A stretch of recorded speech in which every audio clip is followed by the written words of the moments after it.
Thank you for joining us on another edition of The Urban Therapist. I am your host. Yeah, I'm never going to get tired of that, Lou. I'm never going to get tired of that.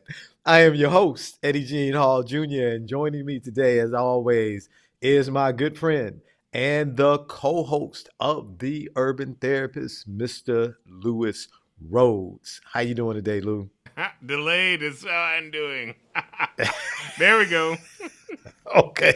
Yeah, I told you the console here. I have like all these buttons, and I got distracted trying to press one. And right when you gave me the cue, I was like, "Oh!" But no, we're good.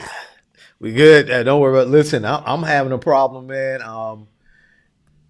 With my tablet over here, it keeps saying that the website that I want to use is crashing. So today is just one of those days. But we're gonna do our thing anyway. Thank you, everybody, for One way joining or us. another. Yeah, we're going to get it. Thank you, everybody, for joining us today. And we want to remind you that you can find us on Instagram, YouTube, Spotify, Apple Podcasts, everywhere that you can hook up your computer or listen on your phone, you can find the Urban Therapist. And we want to thank those of you who joined us, especially for season 2 of the Urban Therapist. Lou, like you were going to say something, I brother. am. I was gonna say even on Amazon Alexa. Hey, many Yeah. of you have Amazon Alexa in your home. All you have to do is say, Alexa, play The Urban Therapist. I tested it out today, and I was like, woo! It's a great feeling. It's a great feeling. Hey, listen. Hey, so we want your support. Tell your friends about us. Please listen to the shows. And I got to thank Lewis though, because he's hooking all this up, y'all. So man, I appreciate you, and we definitely appreciate our listening audience. So like, yeah, if you got Alexa, just say Alexa, play the Urban Therapist. See what Exactly. show, Oh wait, see gotta what say show you come up podcast with. though. You Oh, you gotta gotta say say because podcast. I don't know what happens if you say just play The Urban Therapist. There might be a song or something, but you gotta Okay, say yes. Yeah, so play The Urban Therapist podcast, and make sure it you say. comes right up. Okay, so make sure you say play the Urban Therapist podcast. Right. Lou, I don't know about you, man, but this heat, I'm just getting off work not too long ago, man. This heat is kicking my tail. It is kicking my tail, man. So, but I listen, y'all, but we still got a good show for you. I got my water, got a little something else to drink. It's not alcohol, non-alcoholic. I got a little something else to drink to keep me hydrated. And we are going to get started for the topic for today. So, Luke, what I wanted to talk about today. This is the 1st of August, and a lot of people have failed on their New Year's resolutions, including myself. I mean, you're 8 whole months away from it. I would think most people have probably failed by now, Yeah, but yeah. And they're probably in the next few months going to start making plans for a new for a New Year's resolution. right. So, what I want to talk about today, I want to talk about what we can learn or what we should learn from our relapses this year. Now, I want you to understand when I talk about relapse, I'm not just talking about chemical dependency or alcoholism. I'm talking about anything that you and I say we want to stop doing and we try to stop doing it and we relapse and go back to it. There's a book that I highly recommend, and I'm going to be talking from it tonight. It's called Changing for the Good. Changing for the Good. And I'm going to be coming from it tonight. And we're going to talk about 10 lessons we can learn from when we relapse. But before we get to that, I've got this clip that I want to show. Actually, one of my professors showed it to us in one of our graduate classes. It's from Lewis. I don't know if you're old enough to remember the Bob Newhart show. Mm, And I yeah, okay, I didn't think remember. so. Oh, I remember seeing it on the TV, but I would turn. Oh, okay, okay, I yeah. would See, change the channel. Lewis didn't want to embarrass me and say he remembers seeing it on Nickelodeon or so that's okay. Or no, what is it? Whatever that other TV show is, that channel they show the old shows. Right. But I'm not gonna lie, I didn't watch the show either. But this clip that our professor showed dealing with when we're trying to change, I thought was pretty funny. So Lou, let's start with this as we go into the topic 10 Lessons of Relapse from the book Changing for Good. Yes, come in. I'm just washing my hands. I'm Catherine Bigman. Janet Carlisle referred me. Oh, yes. Fear of being buried alive in a box. Yes, that's me. Should I lay down? Oh, no. We don't do that anymore. Just have a seat. And let me tell you a bit about our billing. I charge $5 for the first 5 minutes. And then absolutely nothing after that. How does that sound? That sounds great. Too good to be true, as a matter of fact. Well, I can almost guarantee you that our session won't last the full 5 minutes. Now, we don't do any insurance billing, so you would either have to pay in cash or by check. Wow, okay. And I don't make change. All right. And go. Go. Well, tell What? me about the problem that you wish to address. Oh, okay. Well, I have this fear of being buried alive in a box. I start thinking about being buried alive and I begin to panic. Has anyone ever tried to bury you alive in a box? No, but truly thinking about it does make my life horrible. I mean, I can't go through tunnels or be in an elevator or in a house, anything boxy. So what you're saying is you're claustrophobic. Yes, that's it. All right, well, let's go, Catherine. I'm going to say 2 words to you right now. I want you to listen to them very, very carefully. Then I want you to take them out of the office with you and incorporate them into your life. Well, shall I write them down? Well, if it makes you comfortable, it's just 2 words. We find most people can remember them. Okay. You ready? Yes. Okay, here they are. Stop it!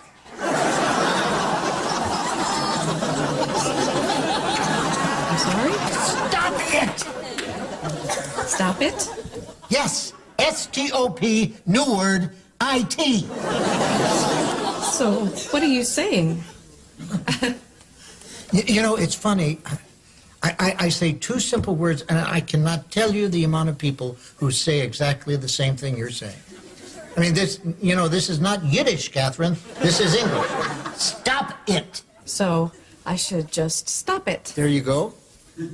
I mean, you don't want to go through life being scared of being buried alive in a box, do you? I mean, that sounds frightening. It is. Then stop it. I can't. I mean, it's been with me since childhood. No, we don't go there. Just stop it.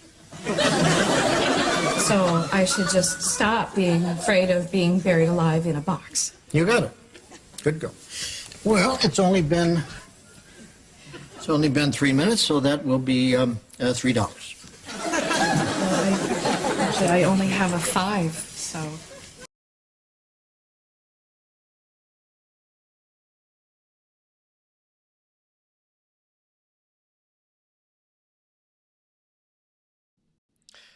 So there you go, Lou.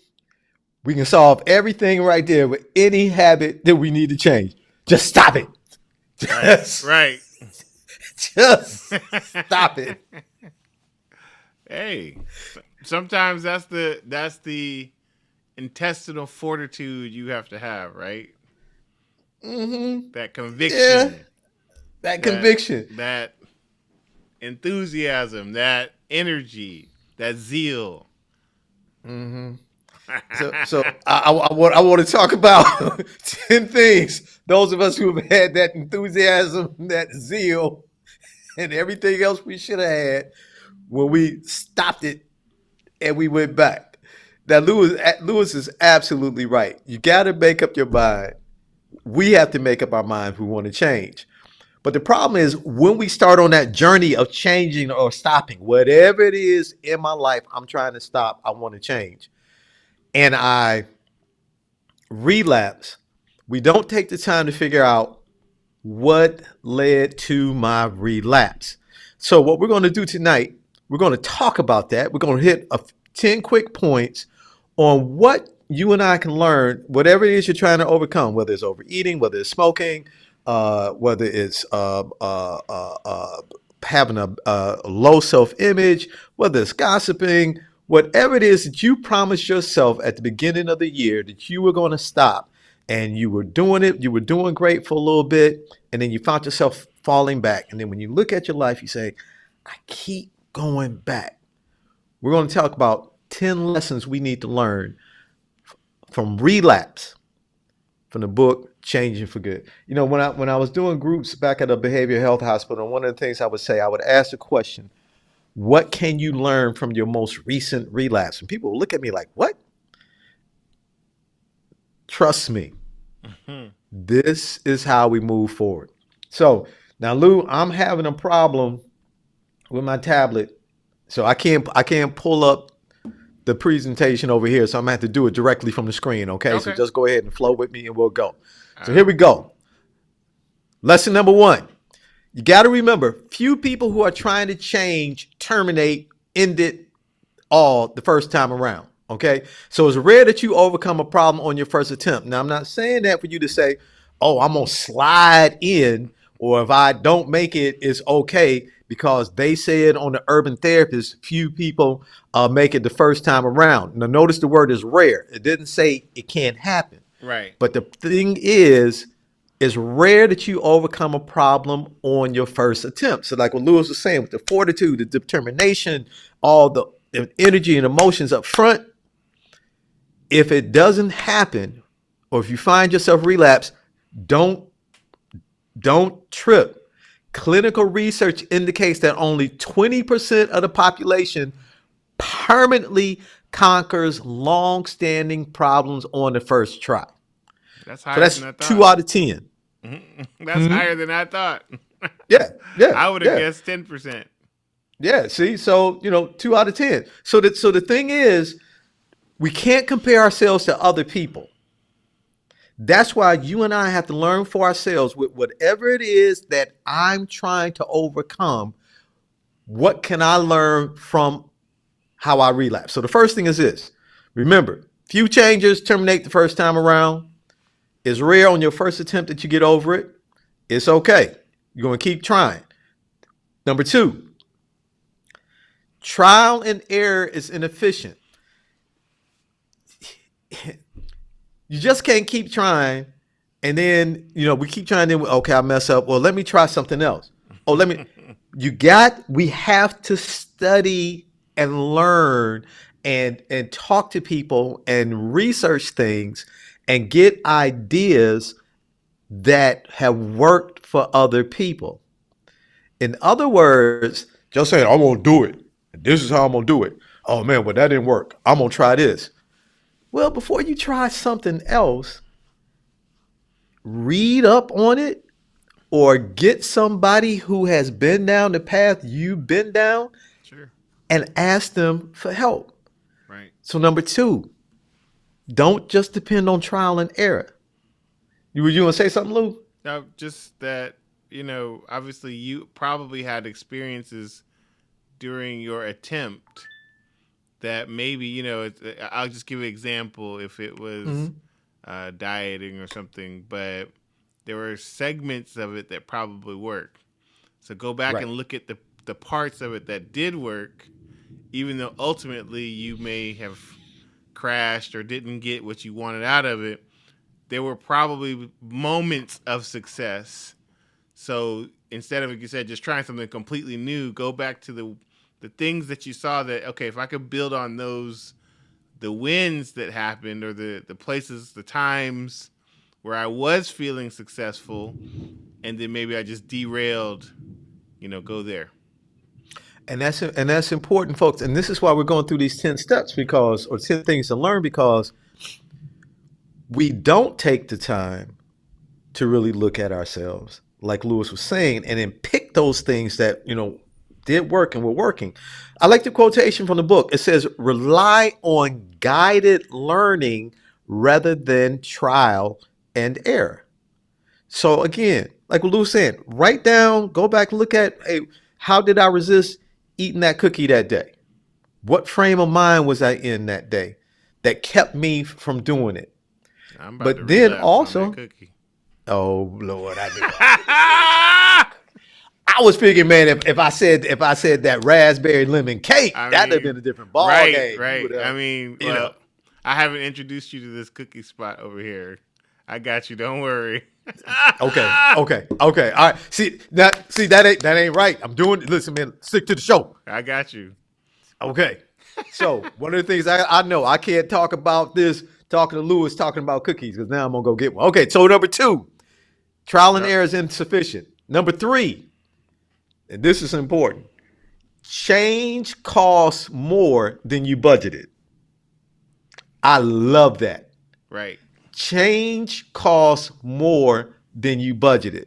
I tell people, Lewis, emotion cannot sustain change. Correct. Emotion cannot sustain change. So no matter how hyped, excited I might get about the fact, oh I yeah, this is what tried. I could do. I What I want to tried at do the with it. beginning. I tried. I tried to be hype. I tried. Yeah, see, don't work. Nope. Can't keep It's doing it. funny. I actually have a saying. I think I coined it, but my wife always says that when I coin a phrase, it's that she's heard it before. So, but I said, She keeping you humble. right. What is it? The cost of change is greater. Oh no, see, hold on. The price of when the price of change is greater than the cost of transition, right? And that's what makes Okay. most people fail. They evaluate the cost of change, the price of change, sorry. But then what do you have to go through to get there? And that's where they fail, right? That's it. Yeah. That's So it. the price of change, when it outweighs the cost of transition, people just go, eh. Yeah. Let me step back and look at the quotation from Changing for Good. The authors say sheer willpower is not enough. That's that emotional piece. What is needed is a commitment over time. So, like Lewis was saying, when we get into the transitional piece of the choices that we have made, staying committed when things are happening, staying committed over time to an action plan. Now, that's another piece that exploits all the processes have to offer. Another show we're going to talk about, on one of our previous shows, or some of our previous shows last year, we went over the stages of change. So we're not going to do that right now, because you can go back and you can pull those shows up. But in each of the stages, there are processes that we go through. Now, that's something we'll be dealing with in the future. But right now, number 3, I want you to understand, when it comes down to understanding, learning from our relapse, we got to understand that the change costs more than you budgeted. So that means you're going to have to go into your wallet of desire and pull out some more money. Let's go to the next one. Using the wrong process at the wrong time. Now, when you say what process, in the stages of change, there are processes in each stage. Here are 4 processes that, when we're trying to change, we use or we misuse. Here we go. The first one is becoming misinformed. The second one is misusing willpower. I'm sorry, it's three. Three. And the Yeah. third is substituting one bad behavior for another one. So let's look at becoming misinformed. What are we talking about there? In becoming misinformed, there's a slide for that one, Lou. In becoming misinformed, what that's talking about is, let's say if I'm trying to make this change myself, whatever it is, losing weight, stop smoking, um, uh, uh, being a better mom, a better dad, I'm going on this improvement. But what am I reading? Where am I getting my information from? The information that I might be looking at to help me might be outdated, or it might be partisan. It might be certain people saying certain things because this is what they believe, and it's not holistic. So the first thing we got to do when we're trying to change, we got to make sure we're well informed about the change we're trying to make in our life. We need accurate information to avoid misguided strategies. Luke, what was that commercial, man? And they were making a joke about the internet. Every time somebody says, "Oh, I found it on the internet," I found it on the internet. I got to find that commercial. Right. But the thing is, sometimes people will go to the internet and they say, "Well, I got it off the internet," but Today, who put it out there? Right. Today, that's a whole new problem. Yeah, who printed it? Who see? Right. Check the source. Yeah, make sure. Don't be misinformed. The next one is this: misusing willpower. Willpower, I'm going to quote from the book. Willpower is only one of 9 change processes. And in their book, they call willpower commitment. So if willpower is commitment and it's only one piece of the puzzle, understand we need more than willpower to change. That's why we need to look at and learn from our relapses and not just blow it off. Say, oh man, I just failed, or I was just upset, or I was just this or just that, and jump into it and try something again. We got to be committed to the change, but then we've got to be willing to, like we just said earlier, do my homework. What has helped? What has worked for other people? And then study myself to see what may have caused me to make some of the choices I made when I did. Right. And ladies and gentlemen, I want to be clear. We are not just, we're not talking about substance abuse. What we're talking about right now is we're just talking about changing. Right. Anything in my life I need to change. If I got an anger problem, whatever it is, misusing willpower is not the only way. It's just one piece of the puzzle. Then this next quotation, you cannot will every change. You must turn to more effective change processes. In other words, Lou, I'm going to use an example, one of the examples the author used, okay? I will try to keep it well, the book is PG, so he used the example.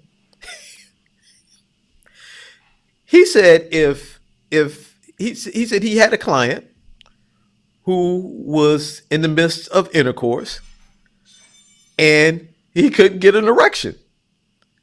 And so he kept trying to will an erection.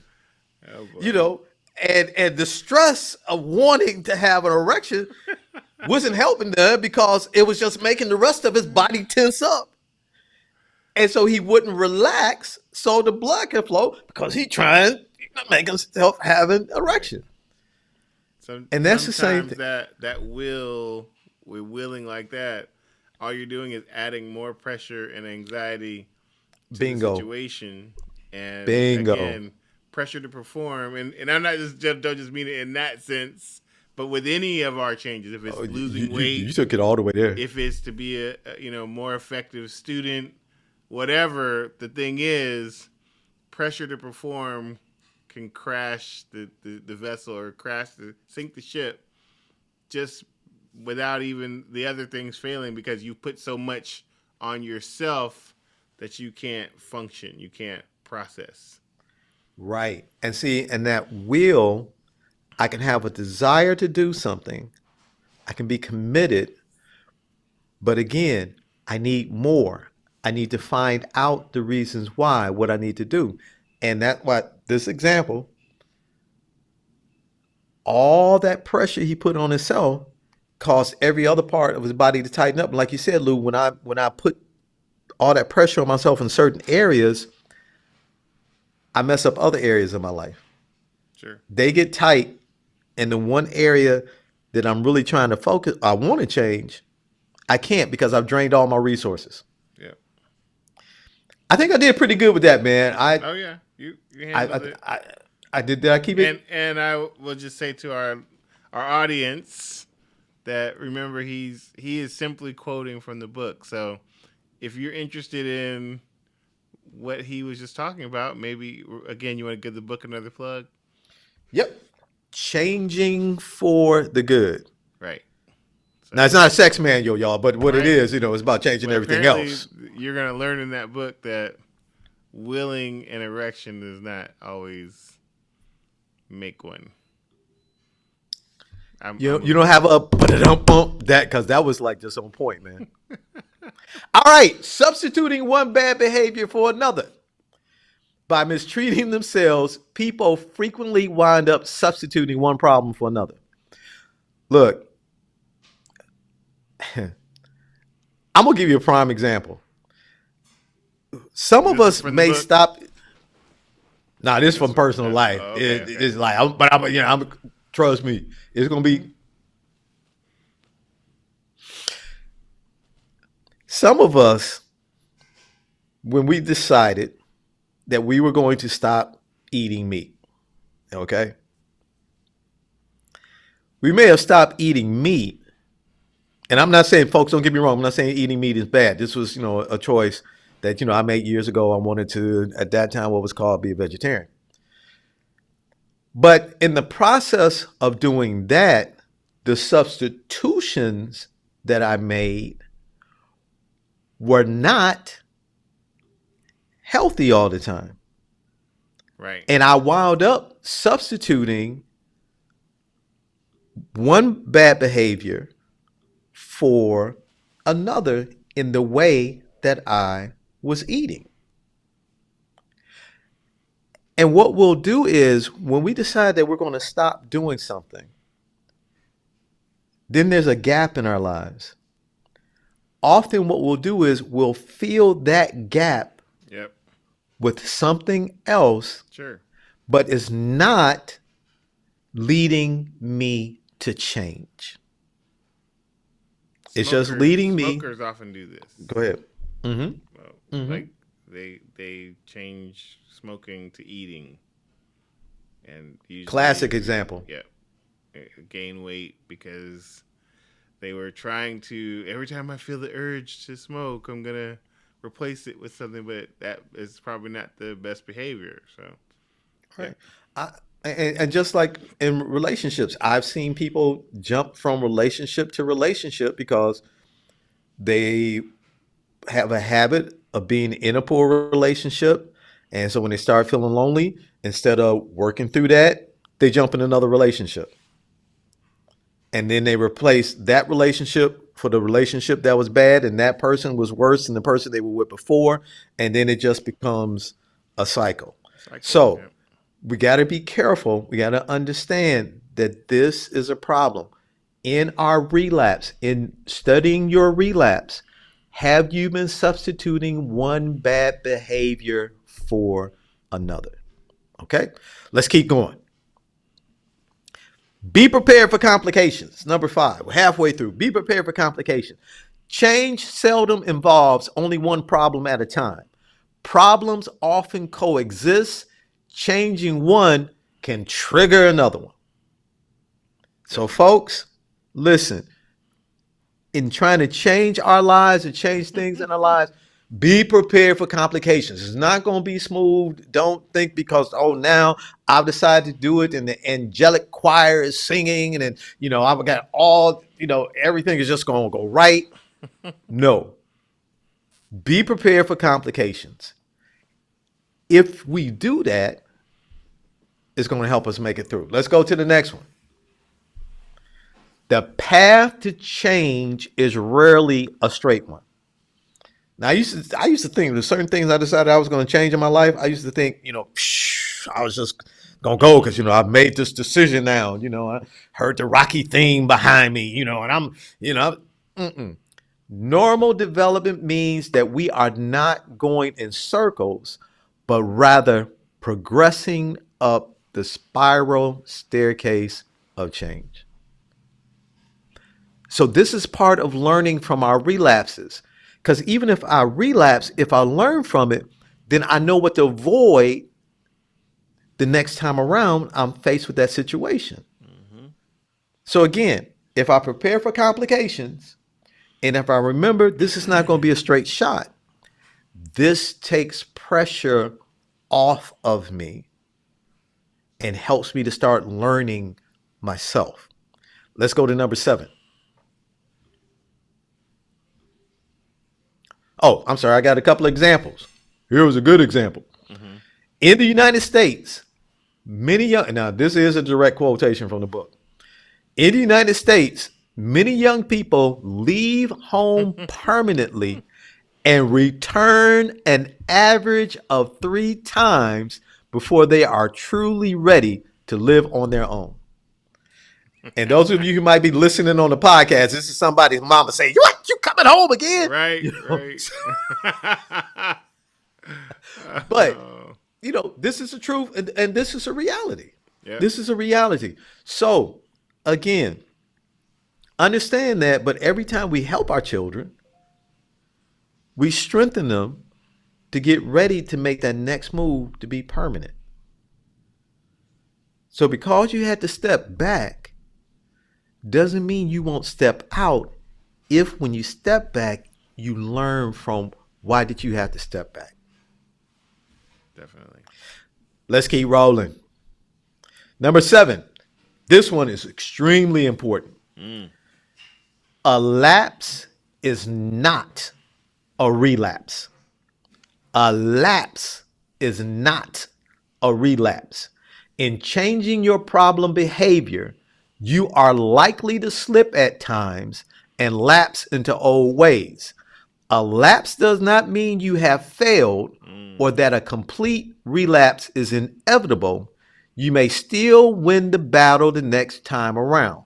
Now, okay, I got to kind of tread lightly. No, I'm not going to tread lightly with this. This is important. We have to be careful not to use this as an excuse. Right. Because when we get into the last 3 things we need to learn from relapse, we're going to see that this is not an excuse.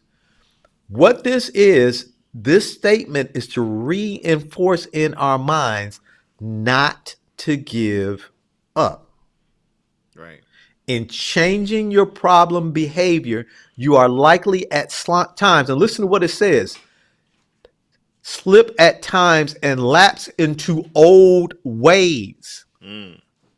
There's a difference between slipping into old ways and jumping all the way in head first. Sure. So that's why it's important to understand. Okay, we're going to go back to Lewis's cookie. If I'm used to eating half a dozen of those big 6-inch cookies in one shot, that's what's okay, but this time I'll eat 3 instead of 6. I don't have to say, oh my gosh, I might as well go ahead and eat the other 3. No, I ate 3.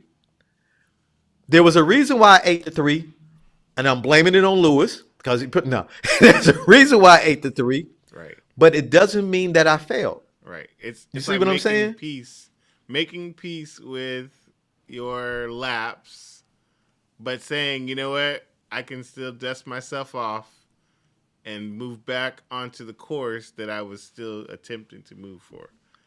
Bingo. And that's why number 7 and the previous 6, everybody, I really want you to take the time to go over these steps, okay? I mean, these things that you can learn, because when you put them all together, they make sense, not only individually, but as a whole. So now a lapse is not a relapse. And if I'm learning, and if I realize this is like going up a spiral staircase, I'm making mistakes, but I'm going up. If I put all of this into play, it makes it make sense when I'm sitting back and I'm looking at what led to my relapse. Let's go to number 8. Many decisions, many, M-I-N-I, not M-A-N-Y, many decisions lead to maxi decisions. M-I-N-I decisions lead to M-A-X-I decisions. The authors bring out few relapses are conscious. The stated intent of all changes, and the changes anybody wants to change anything in their life, is to take action and maintain their gains until they are free from their problem. But change teaches you how easy it is to fool yourself. Let me give you a couple of examples. And it's close to Lewis's cookies. It's on the next slide, Lou. So you're gonna keep talking about cookies, and then you're gonna be getting some cookies right after this show is done. No, because I have learned. Because I'm gonna text you the I, address. I'm gonna turn my phone off. I've learned this is what I need to do with you. I'm turning my phone off after the show is over. Okay, so here's some examples of many decisions. M-I-N-I. Deciding to keep some beer in the house in case company drops by. You've decided you're gonna stop drinking. I'm sorry, go ahead, buddy. I said just in case. Just in case. Well, hey, my friends drink. I'm not drinking anymore, but so they used to having beer and come. I'm not gonna cheat them, but they come over to hang out. So even though I've been clean and sober for 3 weeks now, I'm just gonna keep a little beer in the house in case somebody drops by. That's a decision that later could bite you, because it seemed like a simple decision, but later it becomes an important decision because the fact that it was so easily accessible. From mini to maxi. Yep. Here's another mini, M-I-N-I. Buying some of your favorite cookies for the kids. Stuck on cookies. Okay, I'll rewind, because I love potato chips too. Buying some of my favorite potato chips. Lou, you got to try these, man. Saying, hey, Lou, listen, man, when you come over to the house to watch the game, man, I got these chips. You can't resist because they're your favorite. I know they my favorite. Okay, and then this next one, easing up on your exercise program because you feel better. Notice the trickle effect each of these can have. And man, listen, if you stop and look at each of these, deciding to keep some beer in the house, it might not be beer, whatever you're trying to overcome. Right. If you're trying to get off sugar and you say, oh, I'm just going to keep some Sara Lee and some this and some that in the house in case I got company. When we're trying to change, we got to go 100. That's where that commitment through the process. Mm-hmm.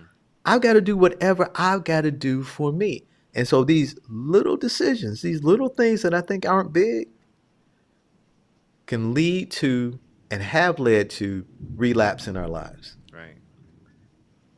Number 9, distress precipitates or leads to relapse. Distress usually comes before relapse. And I'm just going to read the quotation.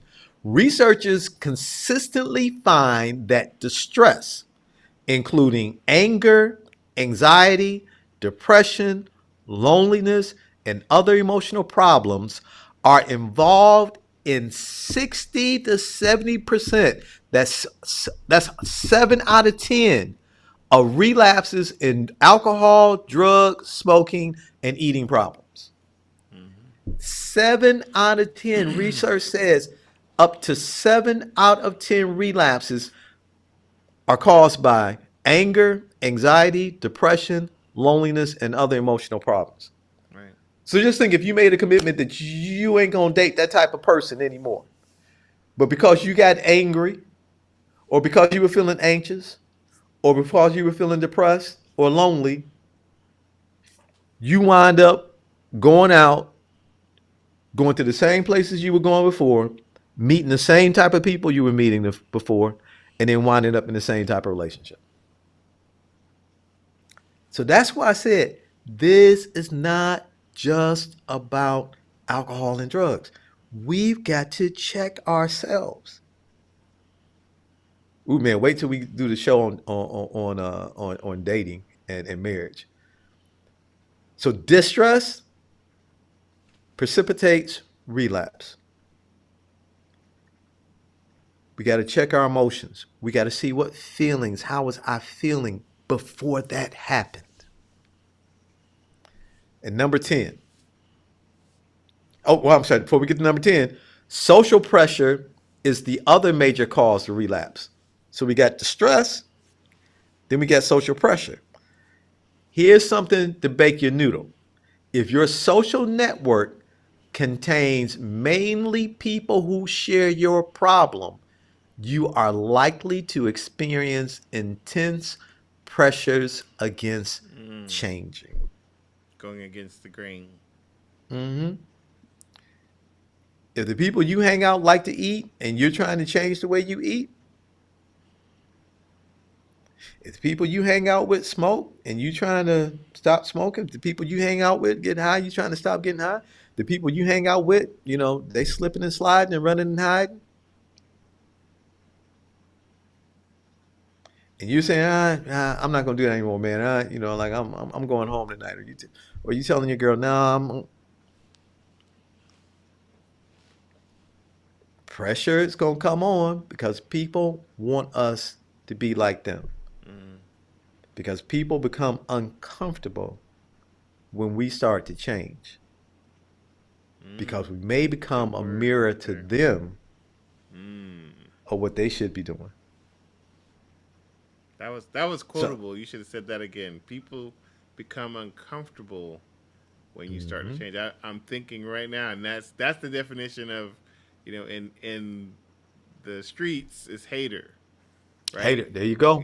You build haters as soon as you decide you want to change or you want to do better for yourself, Mhm. because the people And who are in go your ahead. circle feel like suddenly you are trying to, I don't want to say be better than Hmm. them, but that's their perception that your improvement, really what you're doing is you're making them examine themselves, and they may not Hmm. like the same thing but just don't have the courage to try to change the way you're changing.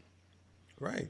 And see it now, and this combination of courage and knowledge of ourselves in studying and looking at our relapses helps us to be able to sustain change. Let's go to the next one. That one was real good. So that's why I said, folks, I want you to go back over these 9. Learning translates into action. Now, these 9 steps, not 9 steps, but these 9 principles or thoughts that we just went over, unless I learn them and apply them to my life, and it might not be all 9 or all 10 in one shot. It might just be one here, one there. But if I don't go over them and learn them for myself, let me rewind. Even though I learned them, if I don't put them into action, I'm not going to benefit. I remember years ago when I had a friend. He was teaching someone. He was a martial artist, and he was training this guy. And the guy would not. He would train, but he wouldn't spar. He would train with his trainer, but he wouldn't spar. And he told me, he said, Ed, I told him, you don't really know what you know till you get in and actually spar and fight. That's how you learn what you know.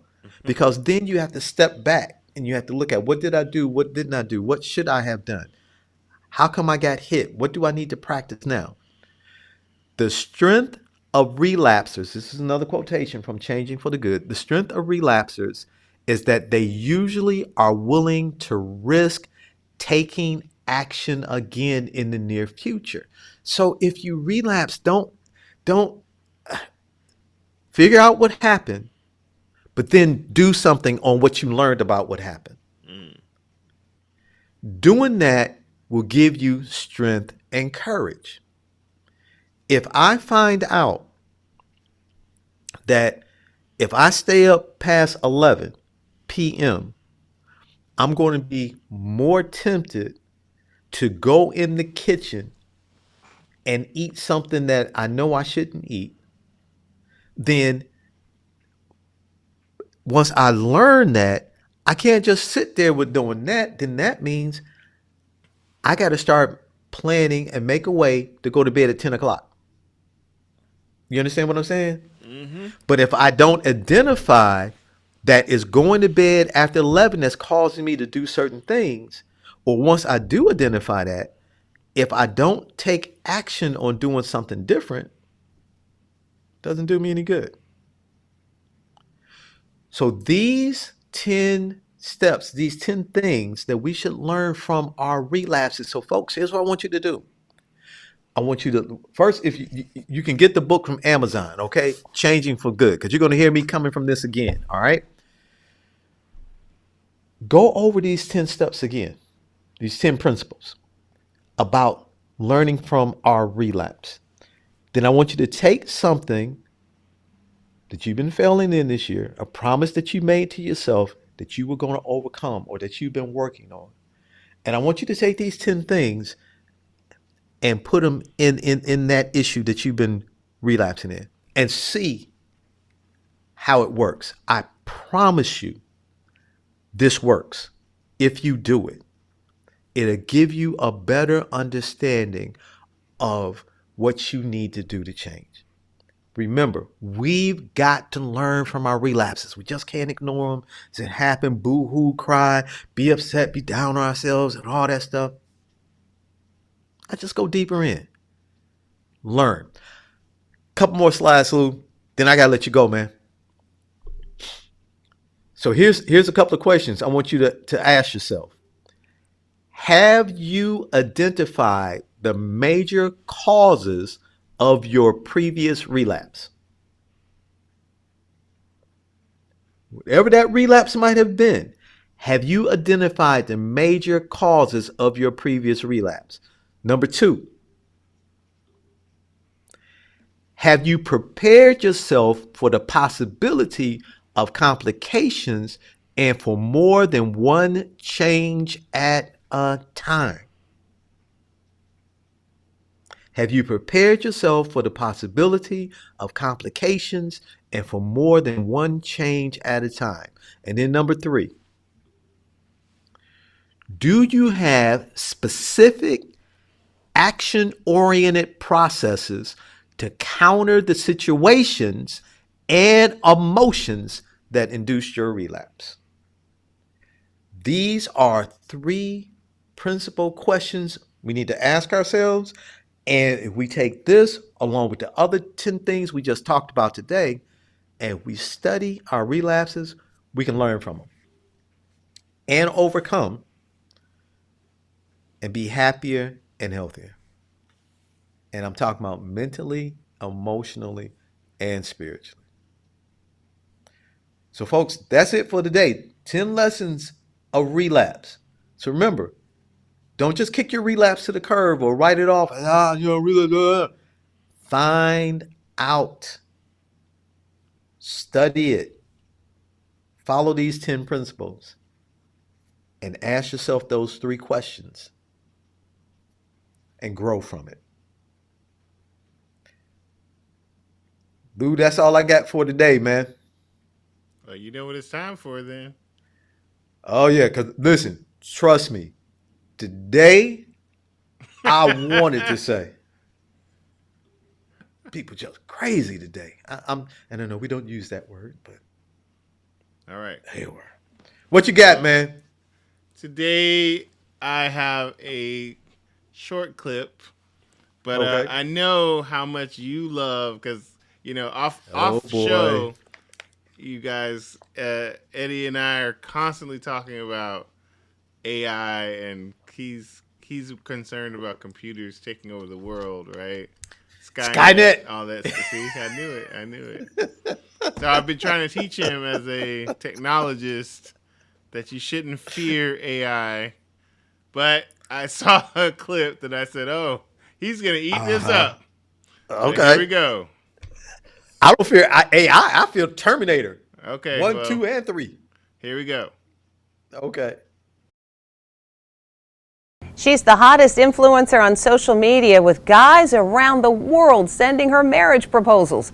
But she's not a real person. She's an AI creation. It's not hard to see why this young lady has the internet on fire. She's a bikini-clad knockout, and guys are going nuts for her. Meet Mila Sophia, her social media full of eye-popping photos. Now, hold on to your hat. This blonde bombshell is not a living, breathing person. That's right, you're looking at the work of artificial intelligence. Every aspect of her ravishing looks are computer generated. And that has some of her online fans upset, saying they've been hoodwinked after trying to win her affection. You're a beautiful young woman. Your beauty really dazzles me. I adore you. $1 million smile. Those are just a few of the compliments from guys who didn't realize she's a computer image. Mila isn't trying to bamboozle anyone. Her website says, I'm an AI-generated virtual influencer. But who's reading the small print? Meanwhile, MSNBC anchor Joy Reid says, Hey, the computer is making versions- WTF, Lou? Come on, man. Come on. Now, go ahead and say what you're gonna say. Then Isn't I'm there gonna say a something. Go TV ahead. show or something, a movie about a man that falls in love with his computer or something like that? It's so much. No, that movie Surrogate with Bruce Willis. Right.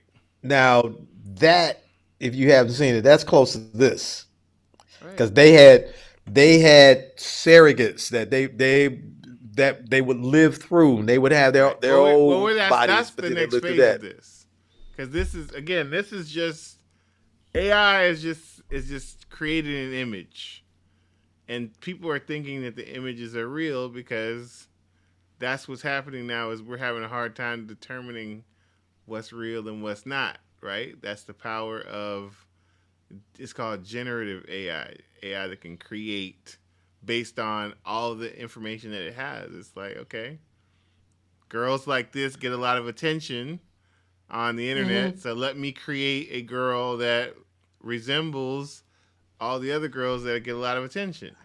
Okay, so the computer sat there and said, or with the artificial intelligence sat there, Right. oh, girls like this get a lot of attention. Right. So why don't I? So let me ask you a question. Right. Why did the thing decide to do that?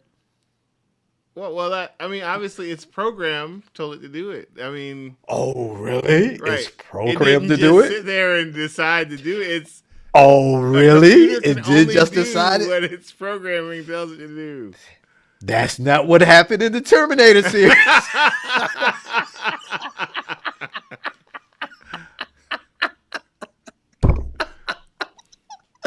Oh no, but I got what you're saying. It was crazy, man. Is that now? I got to be honest with you. When I first saw the clip, when you put it up, it was something about the dimensions Sure. of her face. Right.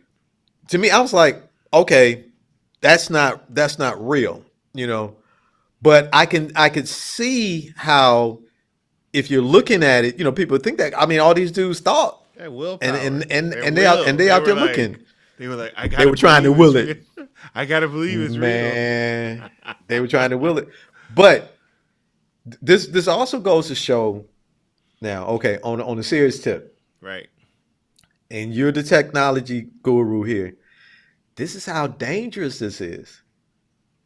Because if they can create something like that, I think a while back they were talking about how people were doing like false Deep fake. images of people, deep fakes, people saying certain I mean, things, it's the same. and they weren't. It's the same concept. Yeah, that's actually the second half of the. I cut the video, but that was Okay. actually the second half. So Joy, I don't know what her last name is, but she was saying how she got someone made a deep fake of her, and AI basically created her saying things, use her voice, use Wow. her picture, her video that never existed, and that's going to be the power of generative AI, is that it can create something that never happened because it has enough information about you and your mannerisms and how, like I said, right now us talking,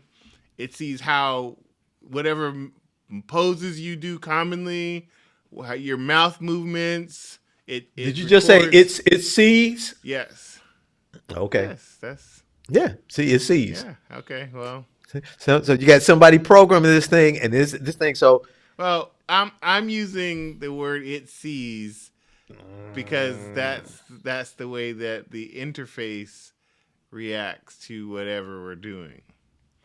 now we've got this thing reacting. Oh See, boy, I'm telling you, it's just a matter of time. Now, folks, he's I'm just he's just teasing. adding extra I'm teasing, until but we can have a show that AI. Look, we can have an AI version of me and an AI version of you do the show for no, us, and we could just be that's on when I'm done. vacation. We could just be on That vacation. no, see, that's why the Writers Guild is on strike right now because that's what That's they try to correct. do in Hollywood. Now, you know what, man, I know there are some I'm gonna be here positives in for this. that.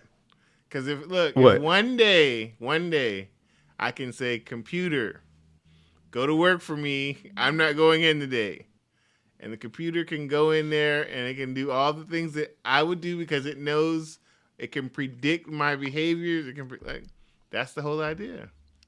That's a dream Remember come that? true. Remember that movie? Did you see that movie Megan yet? I did. Okay, I rest my case. For I those of you who I haven't seen it, I'm not recommending it. I'm just saying there this you is go. the direction we're going into. I think we depend. No, trust me. I am mature enough in years to have seen technology just blow up. I mean, the way things change now in 6 months is crazy. It took 20, 30 years before, but it's interesting because getting back to what you were saying, man, then I know we got to wrap. You said the AI can only do what people program it to do. Correct. In all seriousness. So we've got people out there who are misusing something They're that not could really misusing do a it. lot of good. Some people. I Oh, didn't okay, say other gotcha. people. No, I said Got you. some people. Okay, right. Yeah, The because things, right, right. yeah, So I, anything that can be used for good, which is the productivity side, the creative power, all those things. But sure, someone can take that and twist it and use it for deep fakes, right? And next thing you know, I remember one of President Obama and yep. him saying all this stuff that he would never utter from his lips, and people would believe it. And of course, our impulse as humans is to forward it to everybody. Did you hear that Obama said that? So yeah, that's exactly right. And that's unfortunate that as technology grows, again, people are gonna try and learn how to twist it to negative uses. That's just like all the hacks and scams and all the other things that are going on out there in the world as well. So listen to everybody out there. Be careful when you get these phone calls. Be Yep, careful what for you're sure. watching on, because hey, and listen, man, if you're dating or young lady or mature man or lady, Don't you get you thinking you catfish. getting a you think you're getting a silver fox, and you you might be getting an old gray wolf. I don't know. So, all right, I'm gonna stop right there, man. Cause That's a good place for you us know, to. yeah, because there's a movie, that movie Surrogate. There's a scene in there where this dude, I mean, this is fine lady, and she's out and she's talking to this high powered executive, and the high powered executive, he doing his thing, trying to get trying to get a date, and they busted in this big fat lazy dude eating potato chips and drinking pop soda. I was like, ew, ew. I'm I just guess saying, y'all y'all got gotta to be watch the careful. movie to know what he's talking about. Watch Sarah. Now Surrogate is good. I can recommend that. There's no, it's good, especially with dealing with talking about AI and some other stuff we can talk about in the future. But look, I didn't mean to go off on that tangent. Louis' fault. I'll remember which topic not to put back on WTF. Oh no, we're gonna talk about AI some more in the I'm future. sure. We're gonna definitely talk about AI some I'm more gonna in the find future. AI in therapy, and then we're gonna see because I bet I've that's seen it. Right. Oh no, I've seen. I read some Right. articles on it. It's great. Listen, y'all, can't nobody take the place. I'm gonna end with that song. Ain't nothing like the real thing, baby. No, nobody can take the place of a real blood and flesh therapist. No. No. I'm just gonna do this. You have been listening to the live urban therapist. Not AI generated, though it might freeze up a couple of times. We really here. You can find us on Instagram, Facebook, YouTube, Apple Podcasts, anywhere that you can hook up your computer or your phone, you can find us. We want to thank you for joining us tonight. And thank you, as always, to my good friend and the co-host of The Urban Therapist, Mr. Louis Rhodes. You all take care. We'll see you soon.